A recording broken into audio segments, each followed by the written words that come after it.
Hello and welcome everyone. तो probability का JEE main 2024 का एक क्वेश्चन सॉल्व करते हैं। क्वेश्चन में स्टेटमेंट देखिए, two marbles are drawn in succession from a box containing 10 red, 30 white, 20 blue and 15 orange marbles with replacement being made after each drawing. Then the probability the first drawn marble is red and second drawn marble is white is।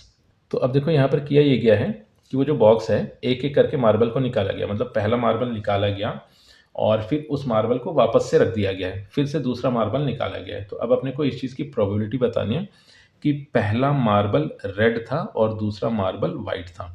तो अब हुआ ये कि total अगर marbles देखे जाए तो total marbles bag में 20 और 30 तो 50 और फिर 60, 70, 75, तो टोटल 75 मार्बल्स दिए गए हैं। तो टोटल तो अपने पास हो गए हैं 75।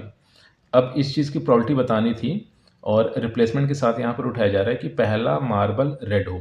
तो पहला मार्बल रेड हो, इस चीज़ की प्रोबेबिलिटी तो अपने को 10 डिवाइडेड बाई 75 देखने को मिली। तो 75 हो गया टोटल नंबर ऑफ आउटकम्स, 10 हो गया फेवरेबल नंबर ऑफ आउटकम्स। और फिर सक्सेशन में उठाया गया था तो मल्टीप्लिकेशन। अब हुआ ये था कि मार्बल को बॉक्स से निकाल के फिर से बॉक्स में वापस रख दिया गया है। तो अब जब पहले ड्राइंग के बाद वापस से मार्बल को बॉक्स में रखा गया तो अभी भी मार्बल में 75, अभी भी बॉक्स में इनफैक्ट 75 मार्बल्स ही हैं। तो सेकंड ड्राइंग में अपने को वाइट मार्बल मिले, तो total number of favourable outcomes मतलब 30 मार्बल्स थे, तो ये तो न्यूमरेटर में आ गया एंड टोटल 75 मार्बल्स है तो ये डिनोमिनेटर में आ गया। तो इस तरह से जो भी इवेंट कहा गया है उस इवेंट की प्रोबेबिलिटी अपने को मिल गई 10 divided by 75 multiplication 30 divided by 75। तो इसको सिंप्लीफाई कर ले तो इस क्वेश्चन का आंसर अपने को मिल जाएगा।